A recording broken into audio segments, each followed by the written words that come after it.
I'm Sarah, and I'm back, and I'm going to give you my short, hopefully, autoimmune hepatitis video update today. It's Friday. Friday is my day off from work, and the Monday through Friday work week. And yeah, I thought it was time to jump on now that I have all of the news about how everything is going. So, per my last update, I had visited Dr. K at Liver Institute Northwest, and he had confirmed the autoimmune hepatitis diagnosis. So since then, this is about getting me on my treatment regimen. And yeah, so that's what I've been doing since then. As a reminder, the medication that I've been prescribed is called azathioprine, AZA for short, and it is a relatively standard treatment for autoimmune hepatitis. It's normally paired with prednisone, but in my case, I'm taking the azathioprine by itself. That means it has a higher dosage, and there are two main things you need to watch out for, which is around bone marrow and liver toxicity. So I had a blood test taken when I was there to check my liver values, the AST and the ALT, as well as to see how my body processes, and I have to look at my notes because I'm still learning, the 6-TGN and the 6-MMPN, and these are markers that they look for to see how my body is going to be processing azathioprine. So the test results, got them today, and the good news is that my body metabolizes azathioprine normally. So they dose azathioprine by weight. So basically your weight in pounds divided in half, and that's how much you take in grams. The challenge is that if your body doesn't process the medication normally, then you can be receiving not enough, or you can be increasing the risk of toxicity and buildup of that medication. And when I say toxicity, I don't mean that you're eating like both scare quotes and toxins. I'm going to have to do another video talking about reflections that I've had now 2 years into this chronic illness journey about toxins, because that's a minefield. Anyway, but truly it can be toxic to the liver, ironically, because remember, azathioprine was used to help kidney transplant patients not reject the organs that they received. So good news, my body metabolizes at the normal rate. About 20% of people either are fast or slow metabolizers, so I'm right in the middle, which is great. That means the dosage, I can keep taking that dosage. My flare, I talked about last time how the numbers kind of ride that wave. The current flare that I'm in, it has subsided. So they did AST, ALT, and they were now for the first time in months within a normal range. This was before I started taking the medicine. So as a reminder, the body, the liver, it feels so weird. So why am I laughing? I'm laughing because it's not really attacking the body, but my body thinks my liver is an invader. And right now that reaction has calmed down. So as I'm learning more about autoimmunity in general, it tends not to be straight. It tends to fluctuate for lots of different reasons. So that happens. So my AST and ALT are within the normal range. I still need to monitor those. What I haven't set up yet is the normal blood draws. The practice that I go to prefers that I go to LabCorp. I would prefer to go anywhere but LabCorp. Sorry, LabCorp. So I'm trying to figure out if I can do that through my gastroenterologist. I'm also a medical member. Maybe that's it, but I need to monitor these values over time, as well as longer term monitor the toxicity. The other thing we're trying to see was just how would my body react to azathioprine, and it's been good. I was pretty nauseous the first couple of days, and a little bit of vertigo, but that's normal. And a couple of days in, I was fine. I just take the medication with food in the morning, and I haven't noticed a darn thing. Let me tell you what I have noticed. The first thing that I've noticed, and I don't think you can see any on my arms right now, and I'm not gonna throw my leg up in front of the screen, is lots of little baby bruises. And this is something that I had read about in one of the support groups, which we'll talk about in a minute. But yeah, even just bumping, I'm clumsy to begin with, but just bumping an elbow or an arm, I've gotten tons of tiny little baby bruises, which of course, no, you can't see any of them. That's normal with this medication. I had a bit of a scare earlier in the week, which I posted out on one of the socials, which was asthma makes you very sun sensitive. So there are 3 cancers where you have increased risk on the medication: lymphoma, leukemia, so the bloodborne cancers, and then skin cancer. And azathioprine doesn't give you skin cancer, it makes you more photosensitive. So I, in my infinite wisdom, the other day had a tough day at work, and I thought, that's it, I'm gonna go for a run.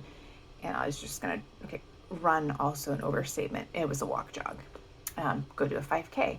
I have not felt good enough to run until the last, maybe 6 weeks ago was the first time I did any running. My neighbors, their son organized a charity 5K. So that got me back into it, which is really exciting. Anyway, I've enjoyed probably every week or so going for some sort of walk run, and I just didn't have the energy, but I thought, I'm going to do it. So I put on my SPF 75 and my little hat and went for a run. And yeah, it was sunny, but it was near water. And I also picked a route that was shaded about half the time. And I came home and my face was bright red. Like, that was my face. And I freaked because I thought, oh my goodness, how could I have burned so quickly? So I just tried to cool it down and put aloe on. So come to find out, didn't burn. Obviously, no peel, no burn. And that shocked me into the realization of I have to be more careful. So today I went online and I did some initial ordering for some clothing that comes with sun protection. I tend to burn, so I tend to wear sunscreen. The guidance for this medication is that you wear sunscreen 365 days a year, which I already do on my face.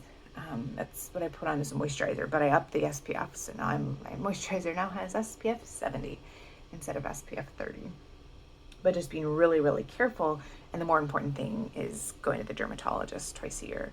I like my dermatologist. He's okay. I don't love my dermatologist, but dermatology is a specialty right now that's really hard to get into.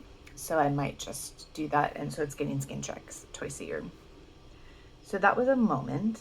And actually I'm going to a family gathering tomorrow. It's going to be outdoors. It's at a lake.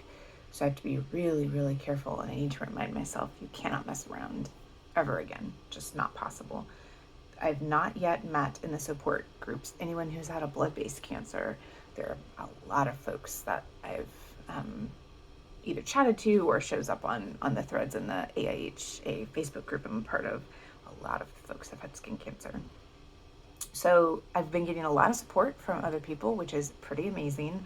Autoimmunity is a thing. Unfortunately, because the autoimmune hepatitis, the number of people, it's a rare disease. I don't know what the threshold is for that, but it's very uncommon. There was actually a lady in the group who had said, had you ever even heard of AIH before you were diagnosed? And everyone said, no. None of us had. Because of that, there aren't a lot of medications or therapies directed at people with AIH. We use drugs that are used for other autoimmune disorders. So this Facebook group has been a huge support. I was a little discouraged at first, but now I'm finding more support in the group and finding especially people who are newly diagnosed. And the AIHA has support groups. So I did my first Zoom call with other West Coast people with AIH. I was the youngest person by about 30 years. So it tends to be people who are older. There are pediatric diagnoses, of course, but most people were in their 60s, 70s, and 80s. And they're all women. In this particular one, it's 80% women who are diagnosed. And these ladies were badasses. Like, they were so cool. And it was just great. Some of them have been managing this disease for decades. So it was amazing to see. And these women, it is possible. I could see my future, which is really, really cool. And then next month, I believe they do periodic calls for newly diagnosed folks, and they share a bunch of resources. So I've been working my way through a whole host of videos and a whole host of resources to make sure that I am making wise choices. And it also gives me a base of knowledge that I don't have.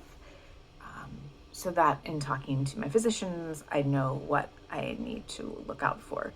It's been good. I've let the rest of the physicians know, and they've been really helpful in helping me think about different protections. So I got a pneumonia vaccine not that didn't, first of all, did not know they had a pneumonia vaccine.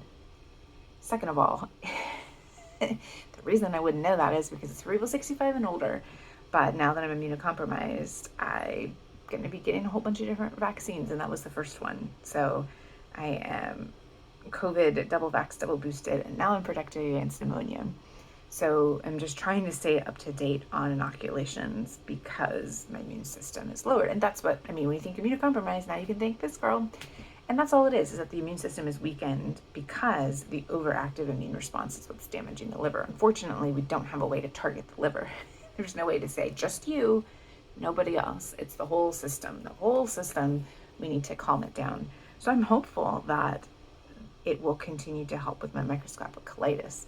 That, thank God, has been studied, IBS study, and so far I haven't had the azathioprine has not impacted the other things that I'm managing. So I'm just like, thank you. Finally time for some good news. So barring anything negative, I can go to a 6-monthly cadence with my hepatologist. Just met him, and now we're, slowing it down a little bit, but that's fine. And I'm cautiously optimistic, which I keep saying. I'm cautiously optimistic enough that I booked my first business trip since the world shut down. I'm really excited about that. I get to go and visit one of my teammates who's super cool lady. Can't wait to hang out, and we're going to geek out together and do work stuff and hopefully also some geeky nerd book stuff. So I'm really excited to take that trip that's upcoming. And my husband and I are now talking about traveling for fun again. We've done some little trips, and that's been good, but I need to get out of Dodge. So I think we've agreed to go to Hawaii, which West Coast girl, fastest tropical place to get to because of the cat sanctuary, which is 600 cats on, 20 acres. I cannot wait. I know I'm not bringing a cat home, but I want to go and do it. So I am thankful. I am sticking to all of my eating plans. I'm sticking to sleep, meditation, therapy, and I'm putting in the work, and it's taken a long time. And thank goodness it's going up into the rate. I do want to do an update in the near future about all the dietary stuff. I've talked about that a lot. I am still on no supplements. I am still supplement free. It's not interesting. So I'm going to talk a little bit about what I've learned on the food side of this journey. And I think I have found a new dietitian. Maybe. I'm also sort of in a holding pattern. We wanted to give that thioprin some time just to make sure that everything was fine before I start reintroducing anything else, medication, food, otherwise. I would really like to try to reintroduce gluten. And I need to do that in a thoughtful way, and my current nutritionist is not going to be supportive of that. So I'm gonna find somebody else. Yeah, that's a lot. That was a lot of random updates. Thanks for listening. Thanks y'all for all the support that you give. And I'm doing it. Keep doing it. You keep doing it. Maybe you're watching this at a different point in your journey. And I went back and watched some of the first videos that I posted a year ago. I'd been diagnosed with microscopic colitis, but the treatment wasn't working. So if you're watching this on a different part in your journey, go back in the channel to the initial things on microscopic colitis. And it was in a very different place. And that's okay. Wherever you are in the journey, it's okay. I'm here. Other people are here. There are people who are here to support you. And yeah, some days it's up, some days it's down. And I will take good. I'm happy with good. Good, boring, uneventful. I'll take. Thanks, y'all. I'll see you soon. Bye.